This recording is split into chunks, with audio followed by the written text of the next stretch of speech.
you think they're ever going to notice that I wear the same sweater for every single episode? Maybe. They'll never know. You'll know how to outsmart them. Yeah. 1, 2. 1, 2. Crickets? No crickets. All right. Ladies and gentlemen, welcome to another edition of the Truth Train. We're sending live from the Sanity Outpost 4706. This is maybe our last transmission. It's officially known as the Thunderdome. Yes. This is out by the war zone. Yeah, because in the Sanity Wars, the epicenter is wherever we are. That is true. So thank you for checking in with us and doing your annual sanity checkup. This is, of course, a program designed. It's a pro bono show to help people check their sanity. This is our gift to see if you're sane. Yep. And what better way to check if you're sane by listening to Dex Carrington? Exactly. That's how you measure it. It is. You should be you should be like a European, like part of the metric system.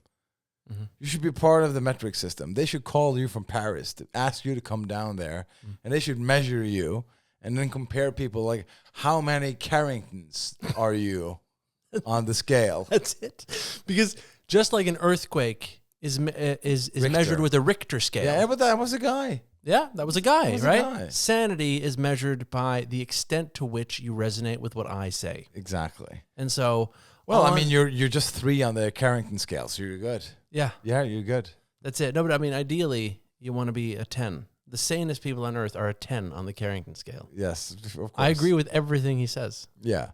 Okay, so the world is going mad. Let's do some hot topics here. Let's do some contemporary, just quick. So there's been a spat, they call it. I think they call that between the Musk and the Trumpers.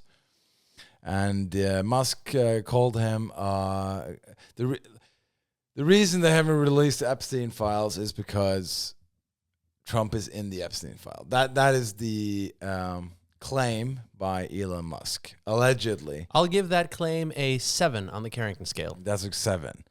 Well, here's the thing. Here's my. I heard a good. There was a discussion today that actually made sense from a guy I didn't agree with on a lot of topics, but there was a debate about something, and he said, and related to the Trump thing, Biden and all these people for many years tried to take down Trump. They tried to do everything, throw everything at him. Like allegations about this, that, and the other. Secret files stored. Russian collusion. Stored files at Mar-a-Lago illegally in a bathroom. Showed Kid Rock the moon landing. Stuff like that. The January 6th hoax. Yeah, everything.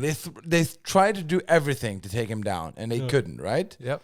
If there was evidence hidden in the FBI vault of Trump doing something illegal with Epstein, don't you think they would leak that? Yeah. You know? So he knew Epstein. Epstein knew a lot of people. But did he do something illegal with him? That we don't know. And I think we would know if we then, because the FBI was anti-Trump the whole time, basically, through the whole, the time he was president, the first term and the second term the first term of Biden. So that's that I'm reporting back to base that I think that we're going slowly insane now, but we're not actually doing our checkups because now the world is so strange and it's been strange for such a long time that we're starting to think is normal. That is one of the sanest things I've ever heard. But also, like, speaking of the, like, insanity the feeling that something is very, very off. It's like we're in the Truman Show or something. That flotilla with Greta Thunberg. So basically, like, it was her and, like, 5 of her 19-year-old friends who were going to save Gaza? With 100 kilos of flour. Right. But seriously, that was it, wasn't it? They had 100 kilos of flour and some baked beans, I think. And I mean, that's nice. Hey, it's a great initiative. It's more than I've done. Yes, it's very true. That is true. This podcast cannot claim to have any flotillas on the way to Gaza. We've been Currently. thinking about it. Hey, who hasn't? I mean, I have a boat. You're maritime. I am maritime, and I'm probably at some point I will go. Of course. Yes, I will go. Right. But yeah. But what were they thinking? Like, it's almost like a cartoon. I think it's like one of those suicide missions that they know they're going to be caught, but it's just creative awareness around the topic that you can't go to Gaza. They will stop you. You can't help people. They will stop you. It's awareness. I think I was listening to this debate today, and people say, "Oh, she's just doing it for the selfies." Well, okay, let's say that's true. But is that so bad that you're just doing it for the selfies? Okay, she's selfish in that endeavor of going to Gaza to raise awareness and taking a selfie. Okay, who gives a shit? She's doing something good. So why does the one if she takes a selfie, why does that cancel the good? I don't get it. Was it sponsored by Red Bull or something? I think it was. What was the brand on the flag? I think it was Red Bull. On the sale. I think it was a Red Bull. I'm not for sure. I'm not sure about this, Right. but I think it was sponsored by Red Bull to send her in there. That's the new extreme sport. Humanitarian Sending missions humanitarian into war zones. brought to you by Red Bull. You don't go into war zones unless you drink a Red Bull. Get wings in the war zone Exactly. with sugar-free Red Bull. Yeah, forget that you are human with a Red Bull. Move that flower into that crisis situation with a Red Bull. Visit a genocide by taking a Red Bull. Having a Red Bull really opens your eyes. Right. So I think I need. I mean, it was good. She went to Gaza. She and then she said I was kidnapped. I think that's strong words. I think apprehended would be a nicer word. Right. I've been apprehended. If you see this video, I've been apprehended. She said, if you see this video, I've been kidnapped by the Israeli whatever, Right. Navy or IDF, and I think that's not the. And also, she ate a sandwich later on. They gave her a sandwich that she ate. Yeah. I don't think if you get kidnapped, well, they do hand out sandwiches, don't they? They're known for handing out pretty good sandwiches. I've heard of people who kidnap people make great sandwiches. I've heard of people who wanted to get kidnapped just for the sandwiches. Don't you think that in history there's been some people kidnapped and then they were like served, like they're chained to a radiator, Of course. down in the basement. Nobody can hear them scream. No. And then the guy who comes down with a mask on and has like this voice kind of like a disrupting something, talking box. Bane box. Yeah. He comes down there like a Bane outfit, cosplaying his kidnapping. Right. Don't you think that at some point, like somebody who's been kidnapped, a victim of it, is just like eating the food and like, this is actually some great chili con carne.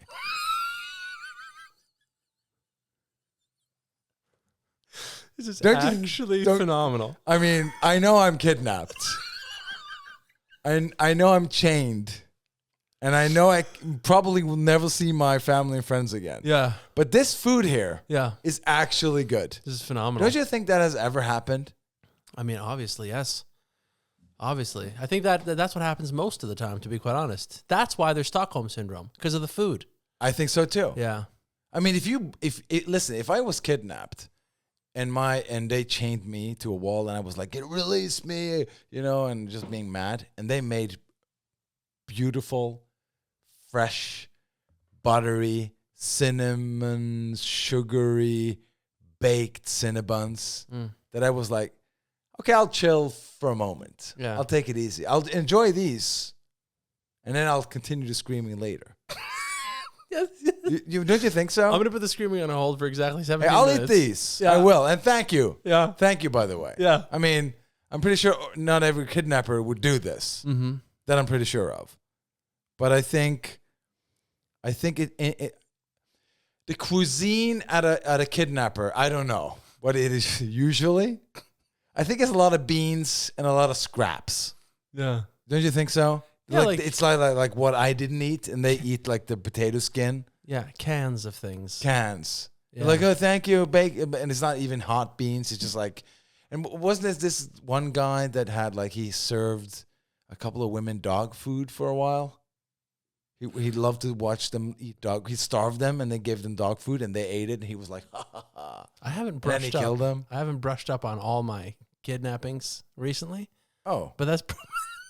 But that's. when you think you know someone. You think you do, don't you? Yeah. You know, like I know I look like a wandering dictionary or encyclopedia of kidnappings. Yeah. But I just, you know, I think if you can actually be in a kidnapping situation and sort of like, if you could calm down your fear and take in how insane it is that you are now human collateral, like you are a valuable item that is now being exchanged for millions of dollars. People are negotiating over you. It's the first time you actually had some real value. It really is. Yeah. If you can actually just put the fear away. And, you know, I heard this guy who worked for the CIA or whatever. He talked about these people, these psychopaths, right? They do not feel fear. So if you're a psychopath, I think you could really enjoy a kidnapping. You know, you're sitting there, you got great food, you realize your own value, you've never been more important. Oh, yeah. If you're a psychopath and you get kidnapped. If a psychopath gets kidnapped, I think it's a very enjoyable time because you've never felt more valuable. Like, these people are doing all this for me. I think that's a great idea for a movie. Yeah? Where you kind of shift the whole story plot. Like, a guy feels like he's a psychopath. Like, every relationship ends, every job. But he's an unsuccessful psychopath. Yeah, he's like, everything is horrible, and he feels no value, but he's fearless. And then he becomes this big talk of the town.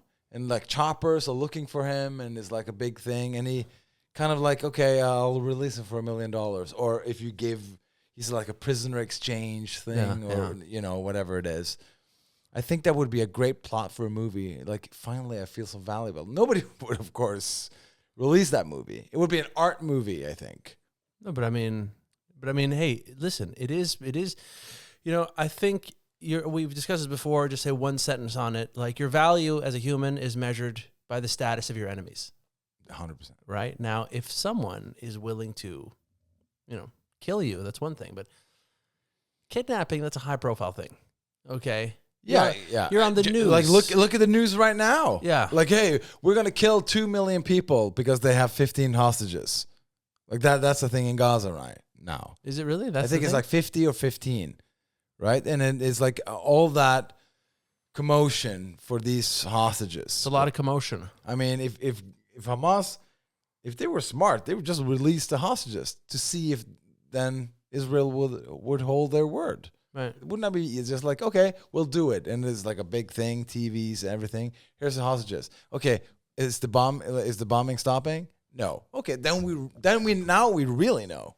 You know, with those sunglasses and that hat, you kind of look like a hostage negotiator. I think so too. I think you should be one. And I think, like, a lot of times, you know, you'll find that, as an example, some of the best filmmakers didn't go to film school, right? Because film school actually, like, narrows your creativity. True. I think it's the same for hostage negotiator school, that you would do a better job than someone who's done the training because you're wide open to all the new ideas, you know? I think the best negotiator you can send into a bank who are holding hostages is a guy who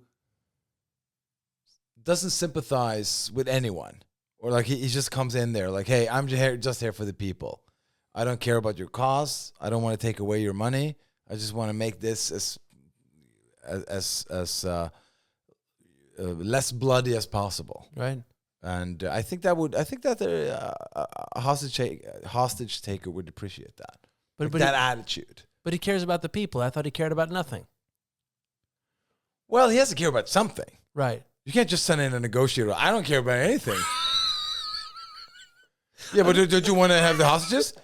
Not really. I can take it or leave it. I mean, I don't care. I don't love them. I'm a nihilist. Yeah, but there's children here and people want to come home to their wives and stuff. Yeah. Yeah. I don't know. I wish I could care. I don't really care. That's right. I don't really care. Okay, so what do we do now? I don't know. What do you want to do? Yeah. I want a plane and a suitcase of money. Yeah. I'll tell them. I wouldn't get my hopes up. I wouldn't get on the plane. I wouldn't get my hopes up.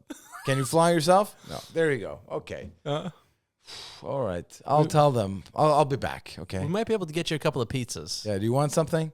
I'll go and get something. Right? Yeah. And so, but I mean, again, right? It comes back to that magic of being a psychopath. You don't care about anything. That's so true. And you can go into every situation in life and really stir things up. That's true too. You know? I think there would be a good movie actually to make. It would be a great movie. Like there's a guy looking for people in the middle of the night, like a kidnapper kind of guy. Mm-hmm. And then he's like hiding in the bushes, and then he gets kidnapped. That would be an interesting movie. And now he's kidnapped. Like, okay, so a guy has kidnapped people before. He has people in his basement, and is now out looking for another victim. Yeah. And then he becomes a victim. Right. And then he kind of becomes this. He's not showing up for work. People are worried, and then like they're looking for him and stuff, and they can't find him, and he becomes like this missing hero. And then they find him, and then he gets saved. But he has a dark secret.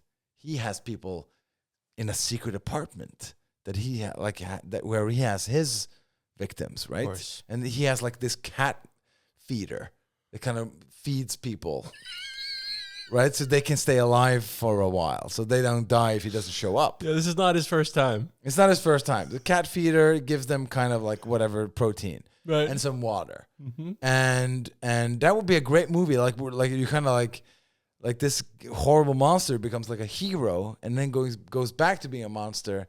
And now he has like this predicament. Like, what do I do? I'm a hero now. I like the fact that he kidnaps these people to force them to live like cats. I mean, these people do a lot of stuff. Hey, you know what I also like? I like the idea of imagine kidnapping a guy, and he's a more professional kidnapper than you are, and he's constantly critiquing your kidnapping. Yeah. You know, like I would get unnerved by that. Yeah. You've been planning this for a long time. He's bringing you down. Yeah, all but the he's like, time. whoa. You're gonna call those people first? Yeah, why? What's wrong with that? Whatever. Just do what you got to do. Do what you got to do. Yeah, why don't you just get a hooker like the rest of us? But planting the seeds of doubt throughout the entire kidnapping, right? Yeah. And then you slowly go insane. And by the way, can I just say something? This is actually something that I've been thinking about a lot, and is like every time there's like a kidnapping situation, and they're killed and whatever, it's always like a prostitute. Can we stop with the prostitutes? Where does a prostitute come into it? It's always the same thing. Like if you go to if you look at all the stories from the U.S., it's always like a woman who was standing by the highway, pulling tricks, Right. you know, and then a guy in a truck shows up, unmarked van, Right. and then she's like, "Hey, you looking for a good time?" And he's like, "Yeah," and then she gets euthanized. Is this something you've deduced from movies, or is this based on Yeah, actual no, research? but I watched Cops and all these shows, you know, disappearing shows and true crime and all that stuff, and it's always the same thing. It's like pulling tricks, prostitute, and like it. These kidnappers are always going for like the path of least resistance. Yeah. And that bothers me. That's the problem with kidnappers. That's my big problem with kidnapping. Mm-hmm. That they're always going for the easy targets. Aim higher. Yeah, like hasn't she suffered enough? Yeah. She's on the street, on the highway, not at a bordello. She's not even hired, and she doesn't have a pimp. She's on her own. Yeah. Like it's only her Give her a break. and her problems, Yeah. whatever that is. Yeah. And then you come along, you know, you have your job and you know your life, and then you take her because like, oh well, nobody will miss her. That's like it's an easy target, and I don't respect when people do it easy. Yeah. I don't respect a comedian who goes on stage. So you know, my mother-in-law, it's too easy. It's too easy. You have a joke about Women be like this, men be like this. what? Yeah, exactly, right. What's And the deal with Chinese people? what's the deal with everything? It's too easy. It's too easy. We need to have. It's already been done, and when somebody did that the first time, that was great. But we've been doing that same joke and that same abduction for years now. That's right. We need to step up the game, right? So imagine being a kidnapper, and then on the news They just say, well, it's not creative Yeah. what he does. A highly uncreative This is kidnapping. not. This is not good. What is he? What is he doing here? Right? Mm. I mean, Jeffrey Dahmer. He at least went out there and picked people up. And do you know anything about him? A little. I think he flirted with people, right? Right. Just being charming. Maybe. And then he's charming. You know, I'll come with you back to your place. Ted Bundy was charming. He was really charming. He was his own lawyer, too. That too. He put on a show. I mean, as far as murders go, Mm-hmm. he was a great entertainer. He was a showman. I saw the whole Ted Bundy thing. I think it was like 4 hours or 4 episodes, whatever it was. Mm-hmm. And he escaped prison. He escaped custody, or like he escaped all his arrests. He went around the country for a year or 2 years. They could never find him. He went to games. I went to a Dodgers game or whatever. Ate hot dogs and enjoyed himself.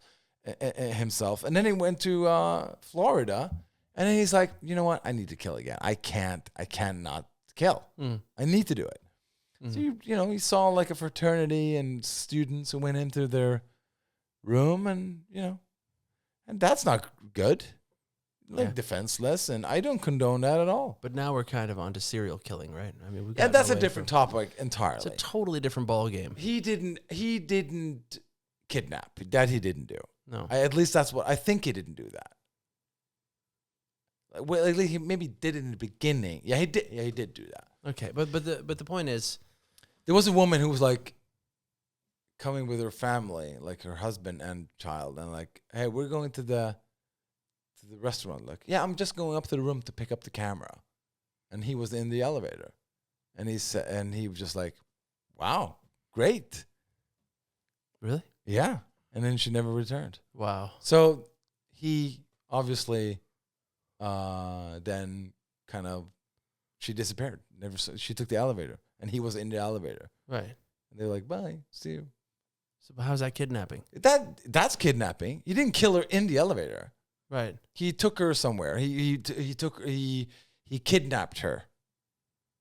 And I think he used chloroform or like something. See, when you got the chloroform in there, already it's a lower value thing for me.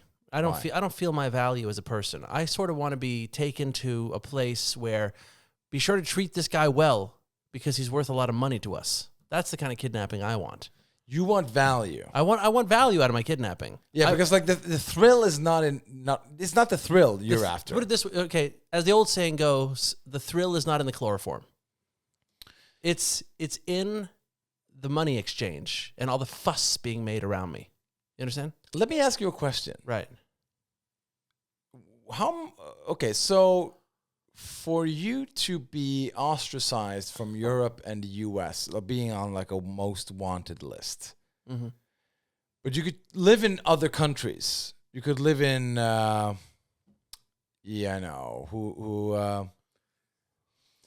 maybe like some country in South America, perhaps. Venezuela. Maybe you could even like live in Russia. Mm-hmm. Maybe you could do like some, Iran. Maybe you can do maybe like whatever it is, like some African country, perhaps.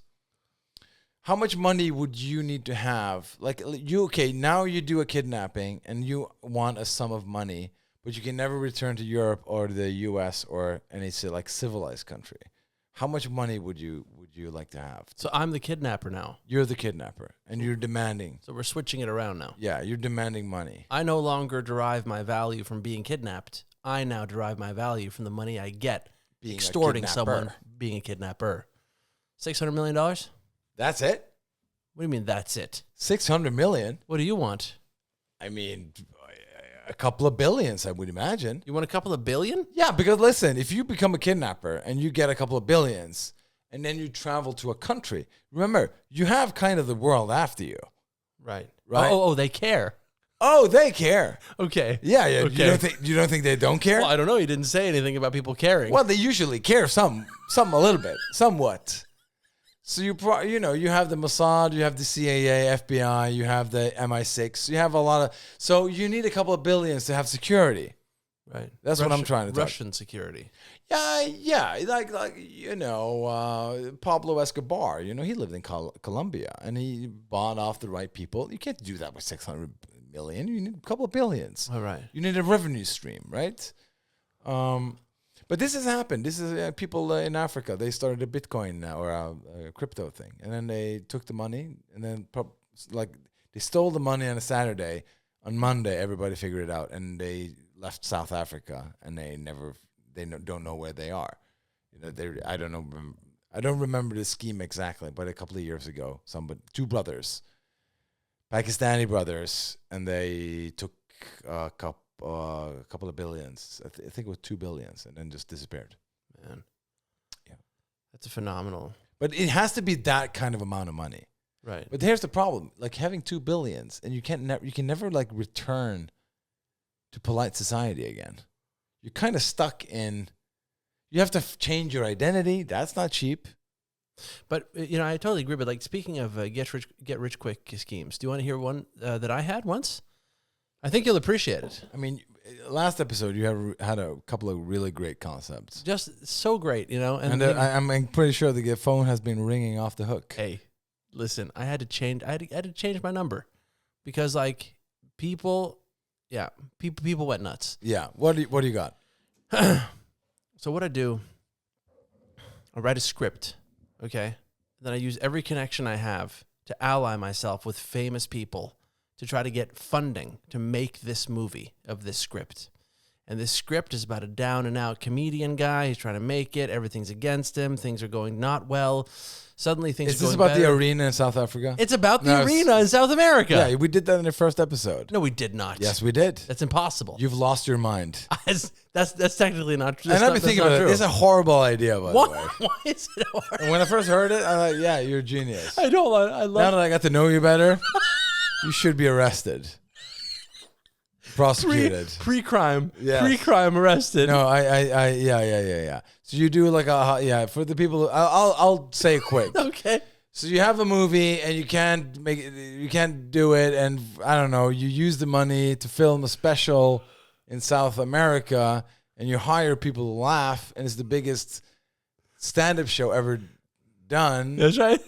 And it's like a fake entry into the comedic Guinness World Record. No, you're missing the most important part, because what you do is you basically just take all the money and then you screw those people over and you use it all to rent a football stadium, and then you manipulate like 160,000 people to laugh at your jokes, and they don't know what they're laughing at. Yeah. Anyway, so then you have this taping and you try to release it online, but then you call all the major newspapers, and you call MI7, and you call like all the agencies, and you report yourself for this fraud that you've defrauded a whole country.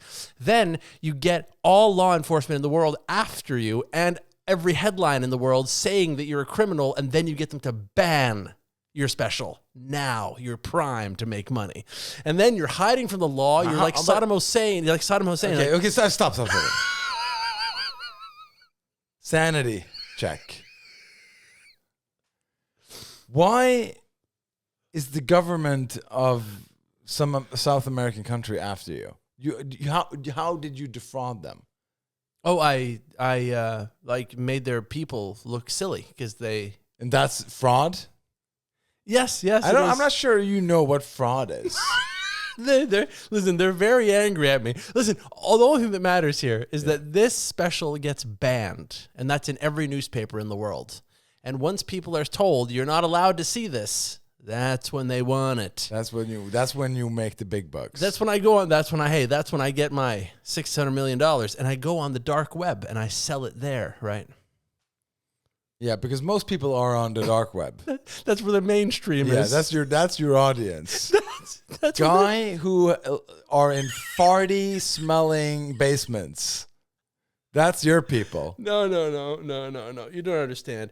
It's just the fact that it's only available on the dark web means people will extrapolate it from there, and they'll sell it, and then I'll sue them, and it's a whole big thing. Right? It creates all this chaos. But I'll promise you one thing: at the end of this huge thing, they'll know who I am. Yeah, that's for sure. So yeah, I'm locked up.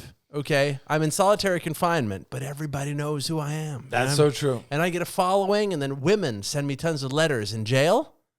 Look who solved their dating problem.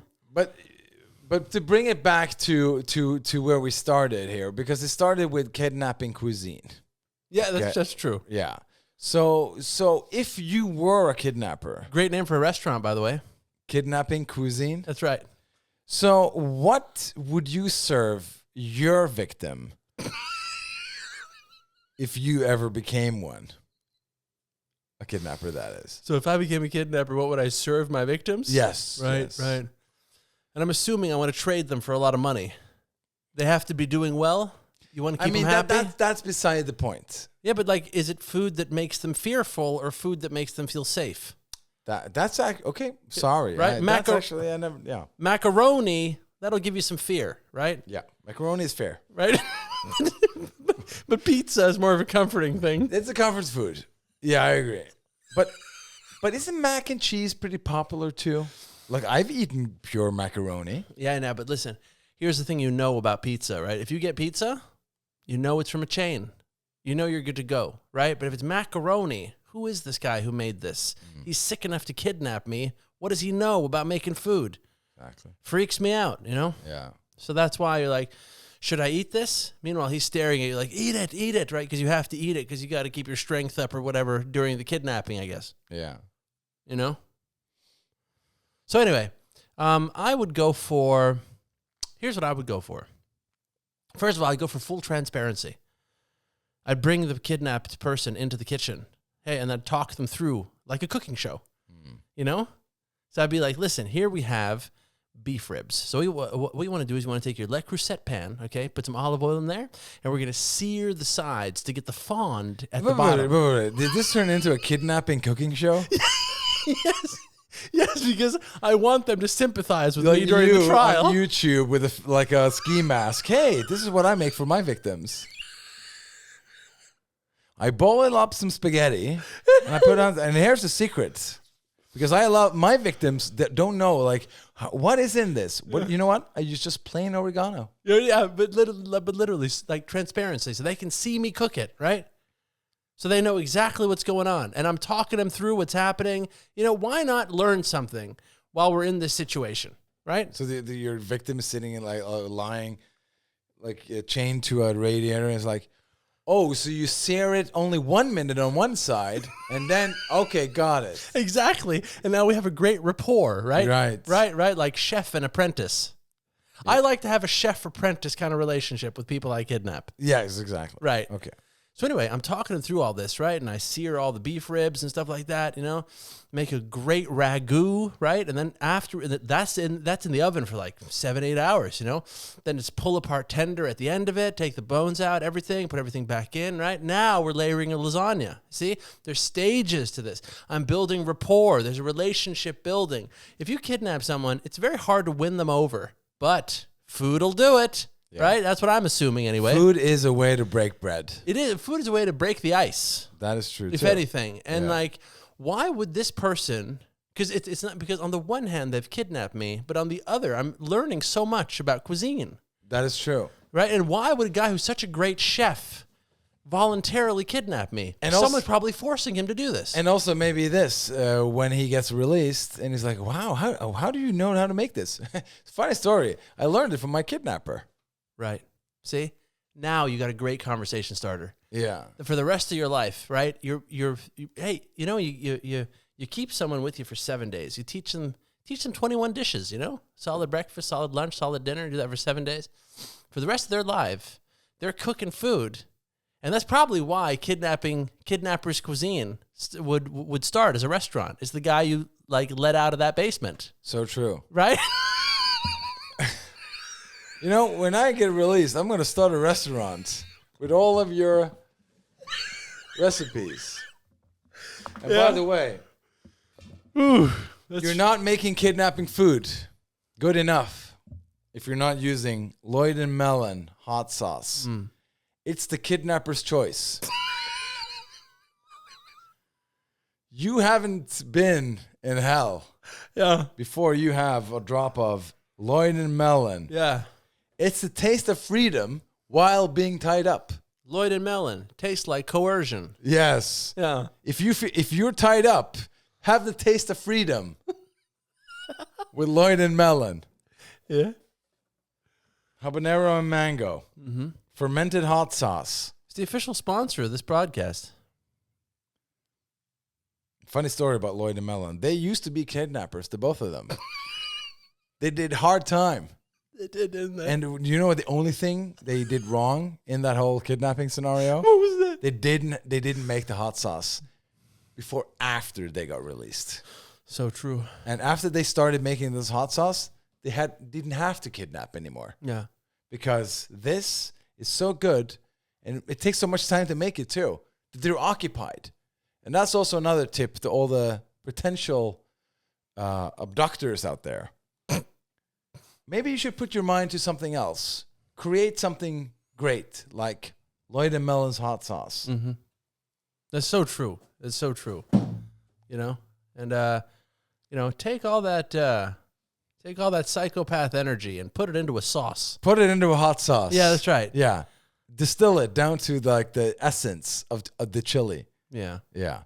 So anyway, Thunberg. So she said she's kidnapped. I don't know. She's now eating a sandwich, and she probably gets deported.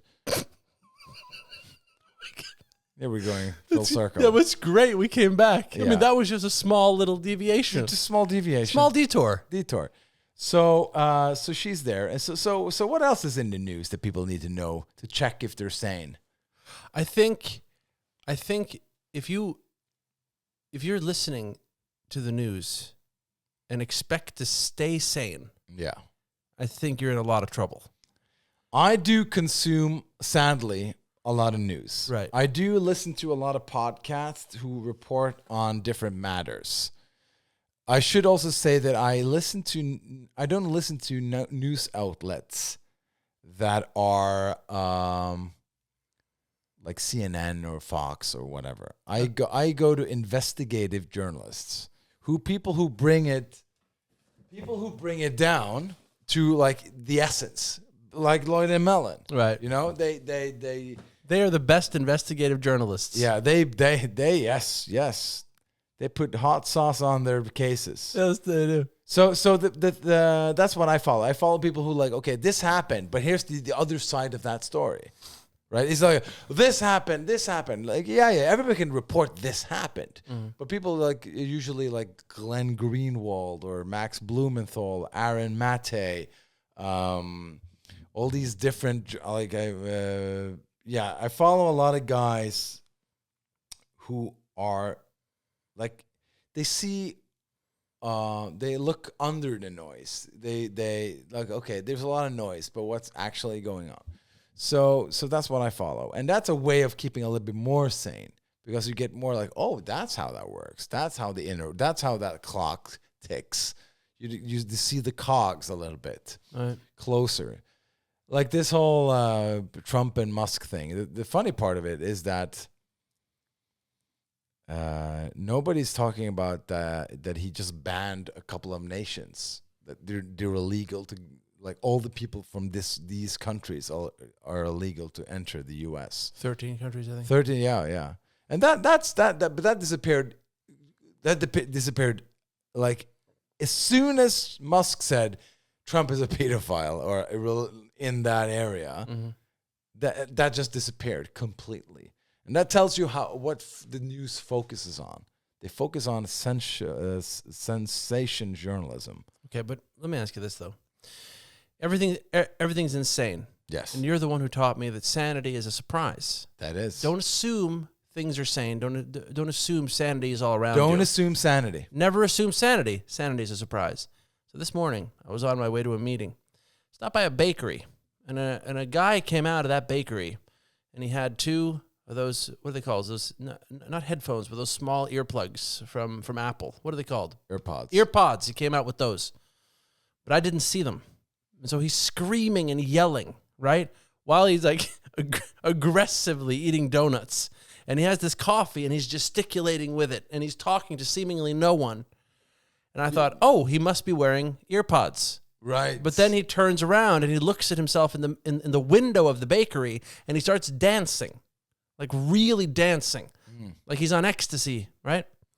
So here's the thing, like, I feel very uncomfortable around insanity in general. Yeah. But at the end of the day, he's not really doing anything, right? So one might say it's kind of jolly sanity. So like, what do you feel like? Is jolly like jolly sanity? So sorry, jolly insanity. Is that something that's not ideal? Where do you stand on that? I've seen people. It's interesting how we react when people talk to themselves. Like, wow, he's talking to himself. That's crazy, right? And then as soon as you see, oh, no, he has a plug in his ear. Oh, he's connected to a conversation. He's not talking to himself. He's talking to somebody he knows. That's a normal person. Yeah. I can now relax. So here's what we should do with all the crazy people who runs around almost naked and who are crazy. We should, now that they're crazy, for the time being, mandatory put earpods in their ears. Wow. Because then we don't know if they're insane or if they're having a loud conversation. We can actually essentially just all relax. We can now relax, all of us. If all the crazy people on the street who are screaming, gesticulating, yelling, throwing food, aggressively eating and drinking things and screaming at strangers, you just put earpods in. Put in AirPods. And now we can all relax. Oh, he's on a phone call. Yeah. With the guy who put titanium in his head. That's right. Or with the aliens who abducted him. And he's having complaints about pain. That's it. Right? These are the solutions. And it doesn't have to be expensive. We can just use the old AirPods and just cut the cable off and put them in. Yeah. It doesn't need to be connected to anything. It doesn't need Bluetooth. It doesn't need to be it has to be just a plastic device that looks like an AirPod. Plastic. You could buy an AirPod plastic copy for maybe like a cent. I think you just solved the mental health crisis. $1 tops with shipping. With shipping. That's a product we're planning on selling. You know, it's so great because we have our entire, like our hotline. All our operators are standing by, taking calls expecting all day. Your call. Always expecting your call, right? People calling in. I'm insane. I hear noises. I hear voices. I'm talking to myself. My best friend's a bird, whatever. We can just shut all that down now, and people can just, get these pods put in. You get those pods in, and we should have people from the government walking around looking for people who talk to themselves and put those AirPods in. That's it. And as long as you have these AirPods in, you will receive benefits.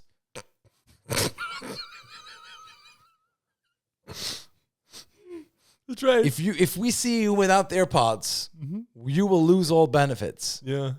And he's like, hey, I can't hear you. I'm talking to Zargon. Because, what's so funny about it? Like, if you just see a guy who's just screaming, maybe he's even holding a knife and he's like stabbing the air around him, right? Yeah. And he's throwing coffee cups and spray painting himself in the face and stuff. He's on a phone call. Yeah, but what's so terrifying is you're walking past this person and you go, oh my God, am I angering him? Am I angering him? Like, what's he angry at? Like, how do I stop this anger from... But if it's not when the pods are in, someone else is angering him. He's upset of a business meeting there's someone else. He's on a business meeting. He's not upset with me. He's on a business meeting and stabbing the ear because of the stock prices. That's right. That's right. He shorted the wrong stock. Yes. He lost millions of dollars. Yes. This guy with one sock and aluminum foil on his head. That's him. Right? Yeah. So this guy here just lost $1 billion. And he's allowed to stab the ear a little bit. That's it. And if he has AirPods in there, we kind of like, okay, well, that's good. That's fine. I don't have a problem with that. Wow. So these are the ideas that we need to work with. It's a game changer. I think it's a game changer. And I think this could be a solution to bring down the fear in society and make people don't get stressed around people who are clinically insane. I think it's genius, but since you are an expert on the matter, may I ask you a question regarding headphone usage and social conduct within that realm? Please. All right, very good. I know you're used to this. I know you get a lot of this, so I'll make it brief. Okay, thank you. I'm at the gym. I'm stretching my calves, so I'm up against a wall, but it only goes up to my neck. So I grab the top of the wall, and I start pushing myself toward the wall, and suddenly my head is above the wall. Then this woman stands up because there's a machine right below. And now I'm very aware that I'm invading her space on a very intense level. And I mean, it's very intuitive for me to say, look, I'm sorry if I invaded your space, but just know that I'm stretching my calves here. I'm not a psychopath. You said that? I wanted to, but she had massive headphones on. Right. She's now isolated from society. And it's even more insane if you like start talking and then she has like to do this. Yeah. What? Yeah. If I go, take off your headphones. I need to say that I'm not insane. Yeah. Yes. And you're screaming, take them off. I'm not insane. I need to tell you. I'm not insane, promise. Yeah. Okay, I'm fine. Right. And then she's scared. And then so what I did was I just figured, like, you know, don't get involved in this because there's now a barrier. Yeah. Anyway, when she saw me, she actually smiled. Right? Yeah, but that's what women do when they fear men. I believe you. Yeah. So what do you do? I didn't smile back because I didn't want to, you know, I didn't want to what do you do? Tell me what to do because I felt smile back. Well, I've invaded the space now, and I can't tell her I've invaded the space, so I already seem psycho. You do like a, you know, I see that I'm in your face, you know, it's kind of like a. What the hell is I see you're in your? I acknowledge I'm in your face. Smile. What does that look like? It's like a oops. It's an oops. And then like yeah, like yep. But do you agree that, like, people who are on these goddamn scooters with the headphones, right? Like, they shouldn't have them. It's the psycho people who should have headphones on, so we think they're talking to someone. But the people who aren't psycho shouldn't have them on. Am I wrong? Most likely. No. If this woman had any sense, she wouldn't have the headphones on at the gym, and I could have said, I acknowledge I invaded your space, and that was not my intention. Here's the problem with the insane people in headphones. It's too much responsibility. It can't be done. You can't tell people that, hey, wear these AirPods or headphones, or else they're already homeless. Right? They're already. It's not like they don't care about anything, and I don't think there's those AirPods. I mean, if they're readily available, there should be like machines, like free AirPods boxes you can just take out of a machine at a subway station or something. Mm-hmm. Oh, I'm going into society from the tunnels in the subway where I live. I should now put the AirPods in so that people don't think I'm insane. Maybe that could work, but I don't even trust that. I don't even trust them with that responsibility, you know? Yeah. So I think maybe there should be a government overreach. I think they should all be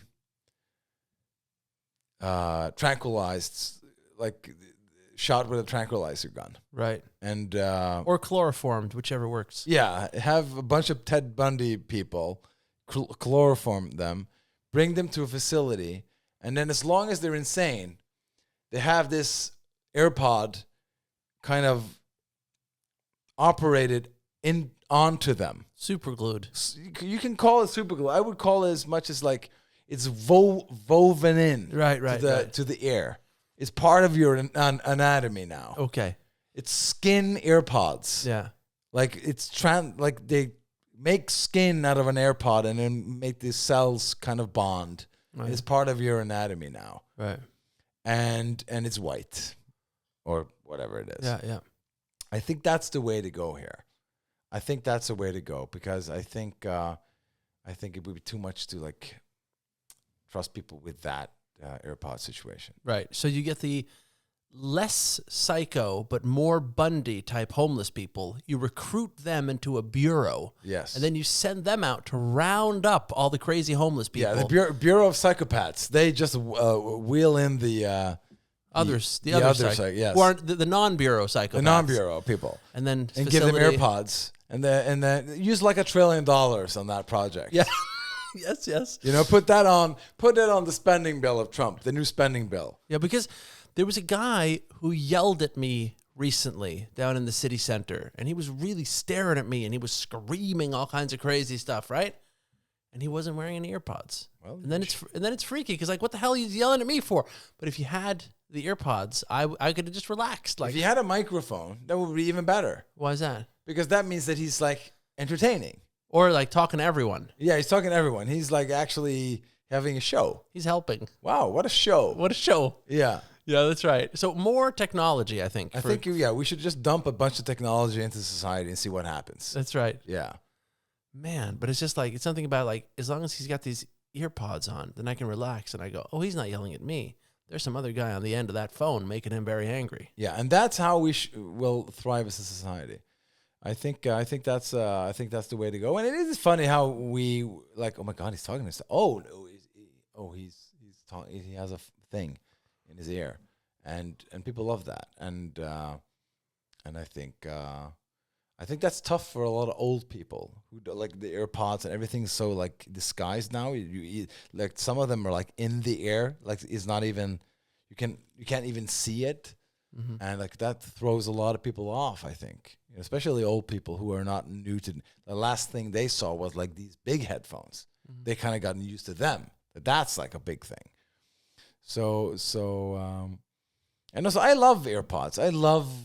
I've been stopped on the street like, hey, excuse me, can I ask you a question? And it's like they're trying to sell you something. Like I'm in a meeting. Mm. Sorry. Oh. They don't know, right? Right. I'm on a meeting. I'm talking to someone. You just point to the AirPods. You point. Meeting. There's a big meeting in here, in my head. That's right. In my brain, right. People are talking, and I need to listen to them. Wow. And also, one last thing, I just want to say that if you have voices in your head, out of all the people, and I guess that's a lot of people who have had voices in their head, some of them must have had voices who are actually accurate. They're saying the right things. Right. You're like, I have voices in my head. What are they saying? That I should clean my room. Right. Well, that's good. Mm-hmm. What else? Eat healthy. Right. Call my mom. Buy Microsoft in the 90s. Yes. Do great investments. Yeah. Yeah, you're obviously insane, but it's very helpful for you. Right. Because you used to be homeless. Yeah, those voices were bad, but these are really great. The voices in your head are smarter than you. Yeah. If you just listen to them. Don't you think that has ever happened? Maybe people get voices in their head because their own ideas are so bad that this other mechanism takes over. Right. And so if you hear voices, that means your own ideas are terrible. You should stop whatever you're doing and listen to the voices. Because usually it's like crazy stuff. Like, yeah, Stalin called me, or like he's talking to me. Or you have like this, I'm talking to aliens, right? Yeah. It's always like, But I'm talking to aliens. They're giving me helpful advice. Right. That would be a game changer if that happened. I just wonder if it ever happened. Don't you think so? I think great things can happen from voices in one's head. Yes, I think so too. If you collaborate with them. If you just let them in. Yeah, that's it. And not only that, but be open to what they have to say. Yes, you should. I think everyone's fighting the voices in their head. That's one of the biggest problems. I think so too. It's worse than climate change. It is. It is. Never fight the voices in your head. Never fight them. Engage with them. Engage in the discussion. Have a conversation, but always remember, if it's outside, put on the pods. That's it. Bye.